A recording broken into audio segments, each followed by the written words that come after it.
Salut à tous amateurs de métal français mais surtout de métal extrême et bienvenue dans cette nouvelle petite vidéo de voyage au centre de la scène.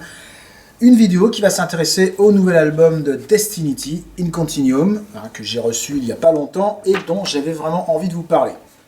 Alors pour être honnête, il faut savoir que j'étais passé complètement à côté de la première partie de l'histoire de ce groupe, de Destinity. Donc voilà, bon, ça peut arriver. Pourtant, voilà, c'est un groupe formé en 97 par Mike César et qui a fait plus de 500 concerts, qui a sorti plusieurs albums, chez Adiposer notamment, voilà, des tournées européennes, avec Dayside, le Hellfest, le Summer Breeze, des concerts avec Creator, Sepultura, Hypocrisie, enfin j'en passe des meilleurs, n'est-ce pas là.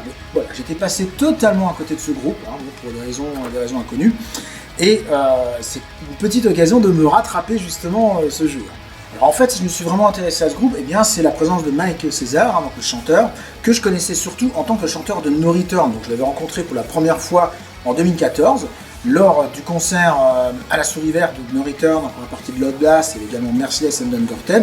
Moi j'avais été impressionné par la voix et le charisme de Mike sur scène. Je trouvais que ça donnait vraiment une puissance vraiment intéressante à No Return. Return, évidemment, c'est un groupe que je connais là, par contre depuis moultes années. Je les avais vus en 90 à Tséchan en première partie d'Alix et on avait fait ensemble la première partie de Coroner en 92 au chapiteau de la Pépinière. Donc, un groupe que je connaissais bien, mais avec ce chanteur que je ne connaissais pas. Donc évidemment, à partir de là, j'ai acheté les deux albums de No Return où Mike figure dessus. Je les ai revus pareil en concert, notamment de nouveau à la Souris Verte d'ailleurs, 3-4 ans plus tard. Avec là aussi Merciless en première partie. Je me suis intéressé au groupe, pensant que c'était un tout nouveau groupe, et en fait non, j'ai découvert que c'était un groupe qui existait depuis vachement longtemps, qu'ils avaient eu un grand break, et que musicalement, c'était quand même sacrément bien. Voilà. Mais passons. Alors sur l'album, tout simplement, c'est un album qui est vraiment excellent. C'est du death mélodique, mais qui a su garder le côté brutal du death metal, de ne pas sombrer dans la mélodie à tout prix, qui parfois, pour certains groupes de ce genre, donne un côté un petit peu mièvre à la musique. Là, point de tout ça, on a vraiment du rentre-dedans, des blast beats à gogo, un chant extrêmement enragé, extrêmement brutal, qui coïncide d'ailleurs avec les textes de Mike. C'est vraiment des textes très personnels, il s'exprime souvent à la première personne. Moi je vous invite à les lire, c'est vrai que personnellement j'adore lire les textes des groupes tout en écoutant la musique, en écoutant le casque. Je trouve d'ailleurs dommage que certains groupes ne mettent pas forcément en avant leurs lyrics. C'est un peu dommage parce que ça permet d'en savoir beaucoup sur la façon dont le groupe en fait envisage sa musique au-delà de ses textes. Donc ici, point de mièvrerie, on a 52 minutes vraiment rentre dedans, extrêmement brutal, 9 titres qui décoiffent, mais qui sont aérés, alors soit par des parties acoustiques extrêmement réussies, comme par exemple sur Reject Deceit, des orchestrations pareil, bien sacrément bien foutues sur Don't Never Break, un peu de clavier par-ci par-là pour aérer le tout, comme March Take a Flight, voilà. Et les intros font également preuve d'un grand soin.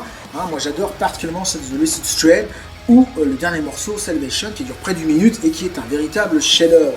Voilà. Mais c'est surtout le travail sur la guitare qui est phénoménal. En effet, il y a une grande majorité des riffs sont doublés par des petites mélodies, par des notes, par des petits solis qui donnent une coloration vraiment mélodique pour le point à la musique, mais tout en donnant une profondeur à la musique, en rajoutant des couches sur la mélodie ou sur le chant. Voilà. Le travail vraiment sur le guitare est absolument extraordinaire. On sent vraiment le fait que les deux guitaristes ne se contentent pas chacun de jouer le même riff, chacun de leur côté, à droite, à gauche, bien au contraire. Il y a un énorme travail là-dessus. Et puis si on rajoute des orchestrations qui sont vraiment des orchestrations discrètes, par rapport à toute cette couche de mélodie, de riff, de palm mute et ainsi de suite, on a vraiment du très grand art. En plus, il n'y a pas de passage facile sur cet album, de riff passe-partout. Bien au contraire, on sent un travail vraiment derrière chaque titre. Par exemple, il y a pas mal de petites notes avant les refrains. Le refrain de Reject Deceit, par exemple, de Deceit, c'est un très bon exemple. Il y a des tas de petites notes qui contrastent avec la voix caverneuse de Mike. Et chaque titre regorge de ce genre d'idées. Le son, alors il est exemplaire. Alors évidemment, vous me direz, maintenant c'est facile d'avoir un bon son avec la technologie dont on a à notre disposition. Mais justement, l'album aurait pu être surproduit, aurait pu noyer certains détails, aurait pu mettre en avant trop le chant, les guitares, ainsi de suite. Là, je trouve qu'il y a un excellent équilibre entre les différents instruments, et cela donne évidemment un cachet illimitable à cet album.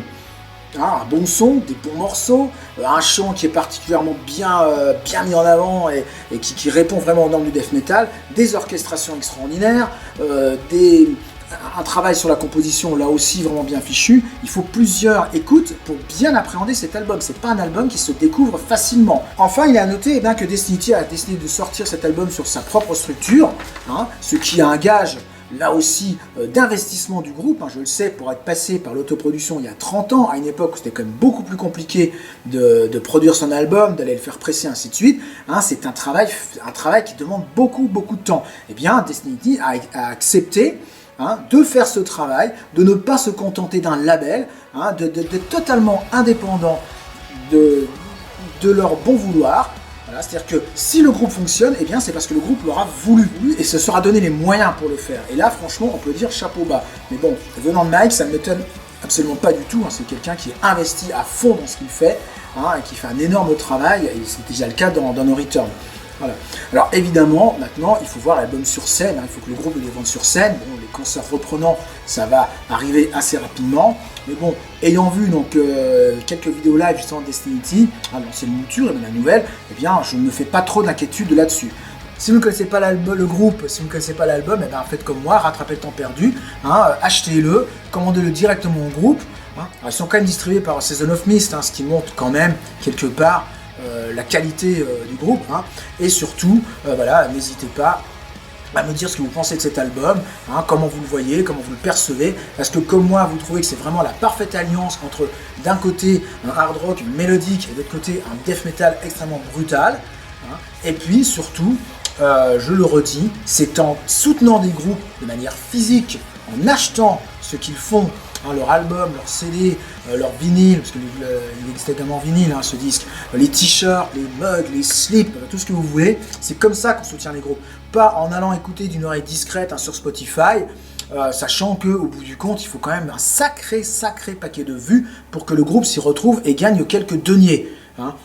Le nerf, je sais que l'argent, c'est le nerf de la guerre. Un groupe qui n'en gagne pas, malheureusement, il ne pourra pas avancer. Allez, sur ce, salut, on se retrouve bientôt pour d'autres vidéos. Notamment, j'ai filmé Mortuary la semaine dernière à la Souris Vert. J'ai des images sympas.